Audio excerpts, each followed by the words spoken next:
Good morning students. आज हम next topic study करने जा रहे हैं और टॉपिक का नाम है comparison of EMF of two cells by using potentiometer. Students, कल हमने इसका प्रिंसिपल किया था पोटेंशियोमीटर का। तो पोटेंशियोमीटर में आपने क्या किया था, आपने निकाला था कि जो पोटेंशियल की जो वैल्यू होती है वो कितनी होती है। Potential is directly proportional to length. यहाँ से आपने पोटेंशियल ग्रेडियंट की वैल्यू भी फाइंड आउट की थी।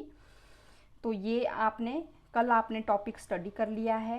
अब जो नेक्स्ट जो टॉपिक हम स्टडी करने जा रहे हैं वो है comparison of EMF of two cells by using potentiometer. इसमें आप टू सेल्स लेंगे और उसकी ईएमएफ का हमने क्या करना है, कंपैरिजन करना है। तो उससे पहले आपको ये वाला टॉपिक आपको क्लियर होना चाहिए कि जहाँ पर मैंने कंस्ट्रक्शन और प्रिंसिपल के बारे में आपको बताया है। अब जो नेक्स्ट जो टॉपिक आप स्टडी करने जा रहे हैं वो है आपके पास how the EMF of two cells can be compared with the potentiometer. अब स्टूडेंट्स, एग्जाम में क्वेश्चन ऐसे पूछ लिया जाता है, with suitable diagram discuss how the EMF of two cells can be compared with the potentiometer. और ऐसे भी पूछ सकते हैं क्वेश्चन कि what is potentiometer, explain how is it used to compare the EMF of two cells. तो यहाँ पर सबसे पहले आपने डायग्राम बनाना है और डायग्राम को आपने अच्छे से प्रैक्टिस करना है। जो यहाँ पर आपने क्या लेना है, एक वायर लेंगे, ए बी वायर।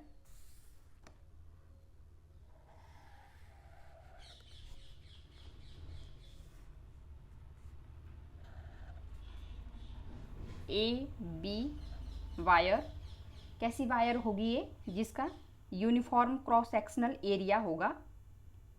ठीक है, कैसी वायर होगी, यूनिफॉर्म होगी वायर ए बी वायर लेंगे। और उसके बाद आपने यहाँ से एक मीटर स्केल ले लेंगे रीडिंग को नोट करने के लिए।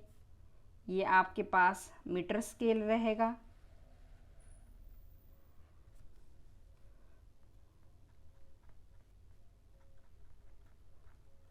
मीटर स्केल से रीडिंग्स आपको नोट करना सभी को आती है। ठीक है, 1 मीटर स्केल लेंगे और उसके बाद आपने क्या करना है, यहाँ से बी पॉइंट से, इसको थोड़ा मीटर स्केल को मैं आगे ही बना लेती हूँ। यहाँ से आपने क्या करना है, एक क्लोज की ले लेंगे, एक की ले लेंगे।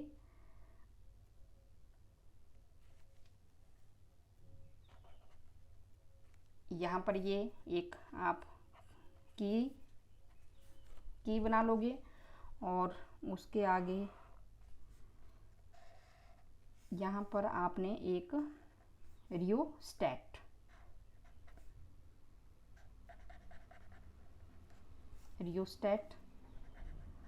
बनाना है। और उसके बाद आपने क्या लेना है, यहाँ पर एक करंट को मेजर करने के लिए यहाँ पर एक एम्पियर लगाएंगे, नेगेटिव और पॉजिटिव टर्मिनल होगा। और उसके साथ आगे एक ऑक्सिलरी बैटरी, जो मेन बैटरी होगी, ये नेगेटिव और ये पॉजिटिव टर्मिनल ऑफ सेल। और इसको नीचे ए पॉइंट से आपने क्या करना है, यहाँ पर कनेक्ट कर देना है और यूँ करके ये मीटर स्केल, ऐसे डायग्राम आपने बनाना है। फिर उसके बाद आपने क्या करना है, ए पॉइंट से आगे यहाँ पर क्या होगा, एक सेल ले लेंगे जिसकी ईएमएफ E1 है। और यहाँ पर एक पॉइंट ऐसे ले लेंगे। पहले आपने इसको डायग्राम को अच्छे से समझेंगे आप, ये पॉजिटिव और ये नेगेटिव और ये पॉइंट 2। और यहाँ पर हमने एक स्विच लेना है, स्विच एस लेंगे और स्विच एस को आपने कनेक्ट करना है आगे गैल्वेनोमीटर जी से कनेक्ट करेंगे।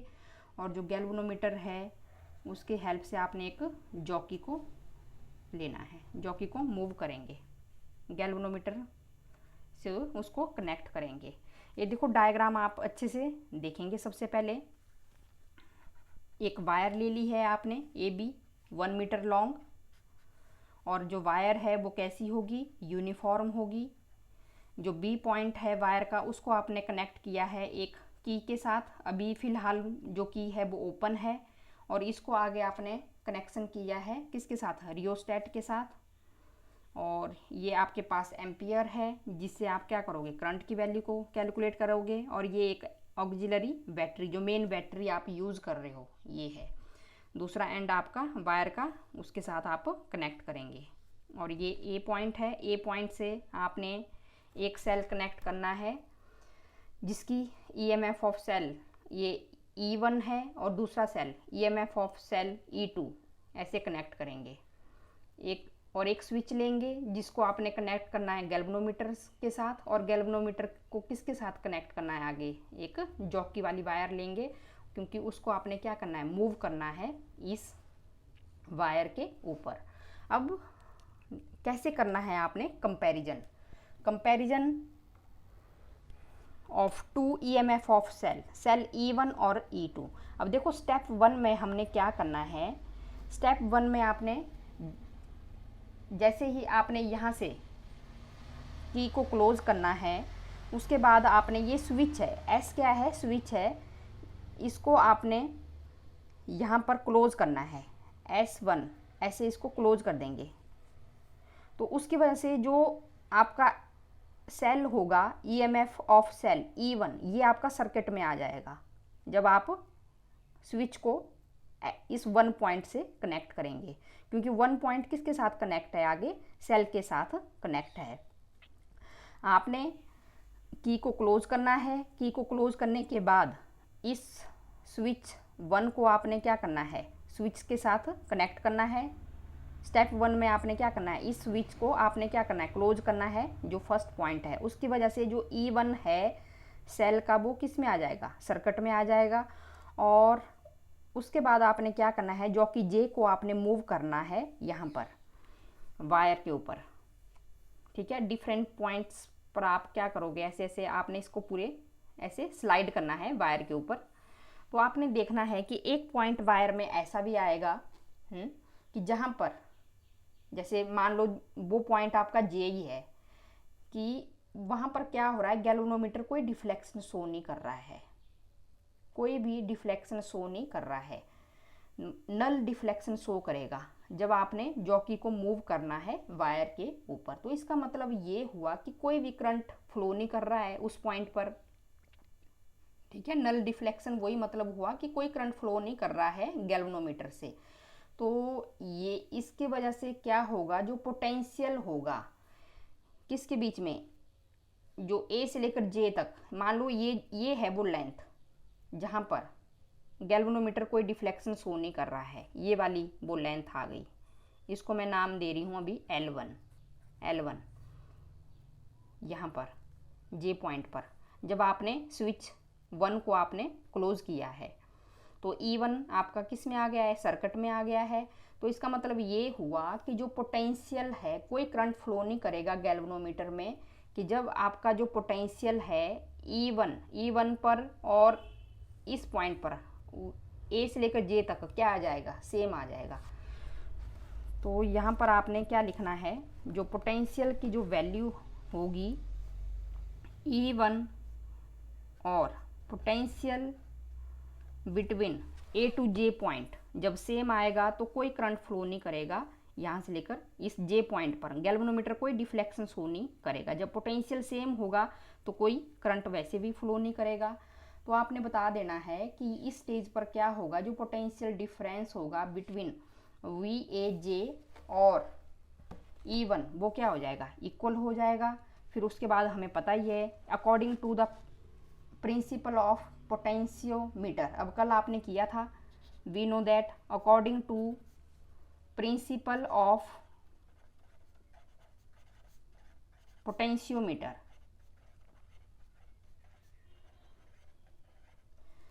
जो पोटेंशियल डिफरेंस यहाँ पर आएगी वैल्यू, कल आपने किया था कि जो पोटेंशियल की जो वैल्यू आती है डायरेक्टली प्रोपोर्शनल टू लेंथ, कितनी लेंथ है वायर की, जहाँ पर गैल्वेनोमीटर डिफ्लेक्शन शो नहीं कर रहा है, जहाँ पर गैल्वेनोमीटर क्या शो कर रहा है, नल डिफ्लेक्शन शो कर रहा है। The potential difference across A and J is directly proportional to length of wire between A and J. तो ये देखो, ये जो लेंथ है वो कितनी आ जाएगी, तो जो पोटेंशियल डिफरेंस की वैल्यू जो आ रही है ए से लेकर जे तक, उसकी वैल्यू होगी directly proportional to length L1। मान लो वो लेंथ L1 आ रही है आपके पास, कि जहाँ पर गैल्वेनोमीटर नल डिफ्लेक्शन शो कर रहा है। और इसको आपने जब इसको करेंगे आप डायरेक्टली प्रोपोर्शनलिटी को हटा देंगे तो यहाँ पर K आप लगा दोगे, तो ये 1 और 2 देखेंगे, यहाँ पर कंपेयर करेंगे। एक आपके पास यहाँ से पोटेंशियल डिफरेंस की जो वैल्यू है, दोनों ये वैल्यू आ जाएगी। अब E1 is equal to KL1, यहाँ से कंपेयर करेंगे फ्रॉम 1 और 2। जैसे ये है आपके पास VAJ is equal to E1 और VAJ is equal to KL1। दोनों की अगर लेफ्ट साइड अगर बराबर है तो राइट साइड भी क्या होगी, बराबर होगी। तो यहाँ से E1 की वैल्यू किसके बराबर आ गई, ठीक है, KL1। उसके बाद आप क्या करोगे सेकंड स्टेप पर, अगेन यहाँ पर अब S1 को आपने क्या करना है, ओपन कर देना है और स्विच को कहाँ लगाना है, 2 पॉइंट पर लगाना है, सेकंड पॉइंट पर लगाना है।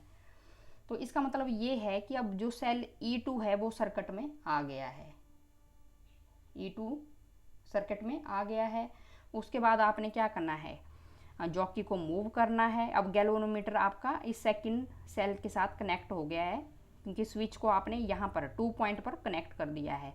और जॉकी को आप मूव करोगे वायर के ऊपर। जब जॉकी को आप मूव करोगे वायर के ऊपर तो हो सकता है एक कोई जो नया पॉइंट है वो वायर के ऊपर आ जाएगा। जैसे इसको मैं नाम दे रही हूँ J', जहाँ पर गैल्वेनोमीटर नल डिफ्लेक्शन शो कर रहा है, J', कि जहाँ पर गैल्वेनोमीटर क्या शो करेगा, नल डिफ्लेक्शन।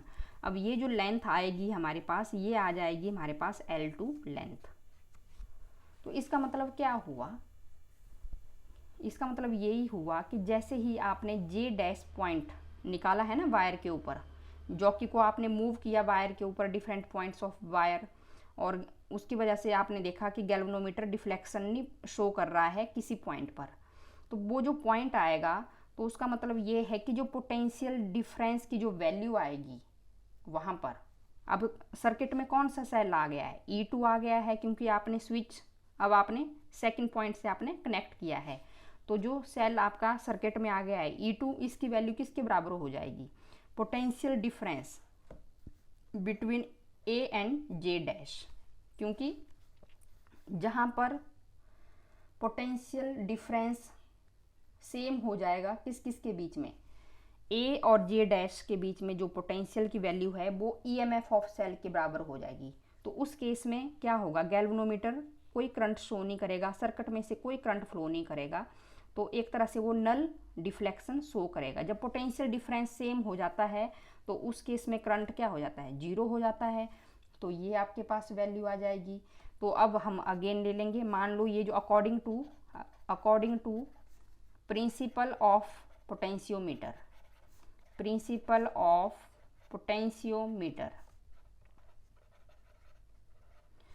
जो पोटेंशियोमीटर क्या आएगा आपके पास, जो पोटेंशियल डिफरेंस होगा उसकी वैल्यू आ जाएगी directly proportional to length of wire, length of wire.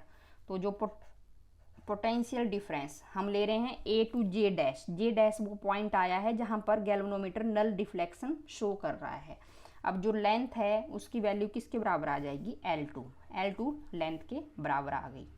तो यहाँ से ये जो वैल्यू, अब डायरेक्टली प्रोपोर्शनलिटी को आप हटा दोगे तो ये आ जाएगा KL2। अब इन दोनों को आपने देखेंगे, एक आपके पास मान लो वैल्यू ये आ गई है, E2 VAJ डैश आ गई है, और सेकंड वैल्यू आपके पास ये आ गई है KL2 VAJ डैश। अगर दोनों की राइट साइड बराबर है तो लेफ्ट साइड भी हमारे पास क्या होगी, बराबर होगी। तो यहाँ से ये वैल्यू आपके पास आ गई है। इसको 3 दे दो और इसको 4 पॉइंट, और उसके बाद आपने क्या करना है, डिवाइड करना है। और डिवाइड करने के बाद जो वैल्यू आपके पास आ जाएगी वो E1 डिवाइडेड बाय E2 और KL1 और KL2, तो ये आपके पास वैल्यू आ जाएगी डिवाइड करने के बाद। E1 divided by E2 is equal to L1 divided by L2। ये तो यहाँ से आपने क्या स्टडी किया, आपने EMF की वैल्यू कंपेयर की। अगर आपको E2 पता होगा तो आप E1 आप इजीली निकाल सकते हो। लेंथ आपको पता है, आप नोट कर लोगे जब भी आप क्या करोगे, जॉकी को मूव करोगे वायर के ऊपर। अब स्टूडेंट देखेंगे जो मेन जो करंट जो फ्लो कर रहा है वो आपकी बैटरी E है, ऑक्सिलरी जो वो बैटरी है वो E है। ये थोड़ा हाई होगी इन दोनों सेल्स के कंपैरिजन में, तभी बैलेंस पॉइंट आएगा यहाँ पर। नल पॉइंट तभी शो होगा जब आपके पास जो EMF जो ड्राइवर जो मेन और ऑक्सिलरी जो बैटरी है वो हायर होनी चाहिए इन दोनों सेल के कंपैरिजन। ये तो सेल है और ये यहाँ पर बैटरी आपने यूज़ की हुई है। तो दोबारा से एक बार दोबारा देखेंगे कि सबसे पहले आपने क्या किया। एक आपने वायर ली, जो वायर है वो यूनिफॉर्म है, उसकी लेंथ आपने 1 मीटर ली हुई है, और साथ में ये आपके पास E1 और E2 आपने सेल्स ले लिए हैं जिसकी आपने EMF आपने क्या करनी है, कैलकुलेट करनी है। तो ये इसको करने के बाद आपने क्या किया, सबसे पहले आपने स्विच इसको क्लोज करेंगे फर्स्ट स्विच को, फर्स्ट पॉइंट से जिसके साथ E1 आपका कनेक्ट है। जब आपने इसको कनेक्ट किया इसके साथ तो E1 जो सेल है वो हमारा सर्किट में आ गया। जब E1 सेल हमारा सर्किट में आ गया तो उसके बाद आपने क्या किया, जॉकी को मूव किया वायर के ऊपर। तो एक पॉइंट ऐसा आ गया वायर के ऊपर कि जहाँ पर जो जॉकी जो गैल्वेनोमीटर है वो क्या करेगा, नल डिफ्लेक्शन शो करेगा। तो वो पॉइंट कौन सा होगा, वो पॉइंट जैसे मान लो फॉर एग्जांपल के लिए J है, फर्स्ट वन के लिए E1 के लिए वो पॉइंट J आ गया। तो जो पोटेंशियल डिफरेंस होगा वो आपका A से लेकर J तक, और जो पोटेंशियल डिफरेंस होगा इसका E1 सेल का वो क्या होगा, इक्वल होगा। तभी J पॉइंट पर वो क्या शो कर रहा है, नल डिफ्लेक्शन, कोई करंट फ्लो नहीं करेगा उस पॉइंट पर। जब पोटेंशियल डिफरेंस इन दोनों पॉइंट्स पर क्या हो जाएगा, सेम हो जाएगा। पोटेंशियल जो E1 सेल का पोटेंशियल और A से लेकर J तक का जो पोटेंशियल है वो सेम हो जाएगा, तो उस स्टेज पर कोई करंट फ्लो नहीं करेगा। तो उस पॉइंट पर जो गैल्वेनोमीटर है वो क्या शो करेगा, नल डिफ्लेक्शन। तो वो वाली जो लेंथ, अब जो according to principle of potentiometer क्या था कि जो पोटेंशियल की जो वैल्यू है वो किसके ऊपर डिपेंड करती थी, लेंथ के ऊपर, लेंथ के ऊपर। तो जो पोटेंशियल है अब आपने कहाँ से कहाँ तक किया है, A से लेकर J तक, इसकी वैल्यू आ जाएगी directly proportional to length L1। अब मान लो ये लेंथ कितनी है, L1 है। हो सकता है ये L1 लेंथ आपकी 50 आया है, 60 आया है, जो भी आपने सेंटीमीटर में आपने वैल्यू लेनी है। और यहाँ पर दोनों को क्या करेंगे, कंपैरिजन करेंगे। दोनों की लेफ्ट साइड बराबर है तो राइट साइड भी आपके पास क्या हो जाएगी, बराबर है। फिर नेक्स्ट पॉइंट पर आपने क्या किया, यहाँ पर इसको स्विच 2 के साथ कनेक्ट किया है। जब सेकंड यहाँ पर इसको क्लोज करेंगे तो जो E2 सेल है वो सर्किट में आ जाएगा। जब E2 सेल सर्किट में आ जाएगा तो दोबारा से आपने गैल्वेनोमीटर अब सेकंड पॉइंट के साथ कनेक्ट हो गया है, क्योंकि स्विच आपने अब सेकंड में क्लोज कर दिया है। तो जॉकी को आप क्या करोगे, मूव करोगे वायर AB के ऊपर। अब जो पॉइंट है वो J डैश आ गया है, जहाँ पर गैल्वेनोमीटर क्या शो कर रहा है, नल डिफ्लेक्शन, कि कोई करंट फ्लो नहीं कर रहा है उस पॉइंट पर, J डैश पॉइंट पर। तो इसका मतलब ये हुआ कि जो पोटेंशियल डिफरेंस होगा between point A to J dash वो इक्वल टू हो जाएगा EMF ऑफ सेल E2। तो ये आपने लिया यहाँ पर E2 is equal to this1। और फिर उसके बाद according to principle of potentiometer आपने किया है कि जो पोटेंशियल डिफरेंस की जो वैल्यू आएगी वो किसके बराबर आएगी, मान लो वो लेंथ क्या है L2 है, J डैश तक जो वैल्यू है वो कितनी है L2 है। तो फिर यहाँ से डायरेक्टली प्रोपोर्शनलिटी को हटा देंगे और कंपेयर करने के लिए दोनों को डिवाइड करेंगे और यहाँ से वैल्यू आपके पास आ जाएगी।